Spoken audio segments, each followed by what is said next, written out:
Brought to you by TechnoSpark 20 series smartphones.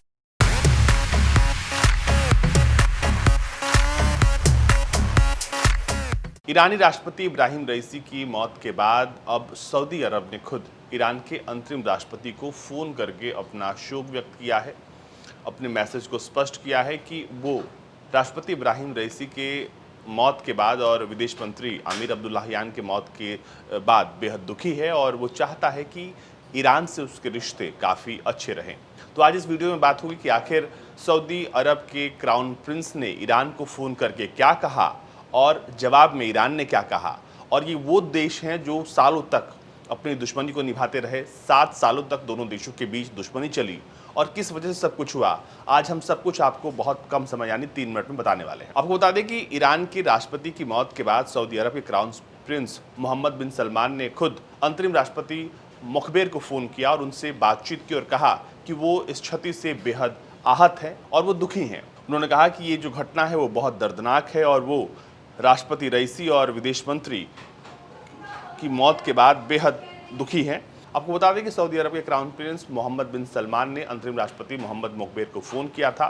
इसके बाद मोहम्मद मुखबिर ने ये कहा कि जो रिश्ते सऊदी अरब और ईरान के राष्ट्रपति रईसी के कार्यकाल में थे वही रिश्ते रहेंगे और जो देश है वो उसी रास्ते पर आगे बढ़ेगा जिस रास्ते पर इब्राहिम रईसी इस देश को ले जा रहे थे। दोनों देशों के संबंधों को और मजबूत करने की बात कही गई है और साथ साथ अपने व्यापारिक सहयोग को भी बढ़ाने की बात यहाँ पर की गई है।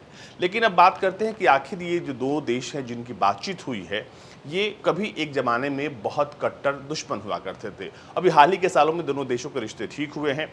ये जो दुश्मनी है दोनों देशों की ये शुरू हुई थी साल 2016 से। तो कहानी शुरू करते हैं दोनों देशों की दुश्मनी की। सऊदी अरब और ईरान के बीच विवाद की शुरुआत साल 2016 में हुई थी। सऊदी अरब ने तब एक शिया मौलवी को फांसी दे दी थी।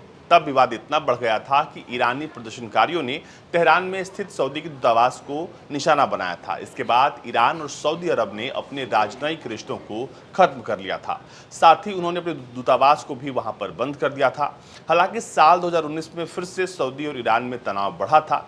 इस बार वजह कुछ और थी।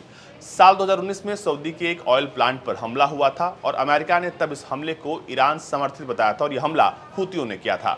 आपको बता दें कि दोनों देशों के बीच टकराव की वजह यह भी मानी जाती रही है कि ईरान एक शिया मुस्लिम बहुल देश है जबकि सऊदी अरब सुन्नी बहुल देश है। तब चीन ने दोनों देशों के बीच मध्यस्थता कराई थी। 7 साल तक चले विवाद के बाद सऊदी अरब और ईरान के बीच फिर से राजनीतिक संबंध बहाल हुए थे। दोनों देशों के विदेश मंत्रियों ने तब मुलाकात की थी और इस बैठक की खास बात ये रही थी कि दोनों देशों के राजनयिक संबंधों को बहाल करने के लिए यहाँ पर मध्यस्थता हुई थी और ये सब कुछ चीन ने किया था। अब तकरीबन 7 साल बाद सब कुछ ठीक हुआ और उसके बाद अब दोनों देश अपने अपने रिश्तों को ठीक करने के लिए आगे बढ़ रहे हैं। इसके बाद हाल ही में दोनों देशों के विदेश मंत्रियों की मुलाकात हुई थी जहाँ पर सऊदी अरब के विदेश मंत्री प्रिंस फैसल बिन फरहान और ईरान के तत्कालीन विदेश मंत्री हुसैन अमीर अब्दुल्लाहियान ने तब मुलाकात की थी।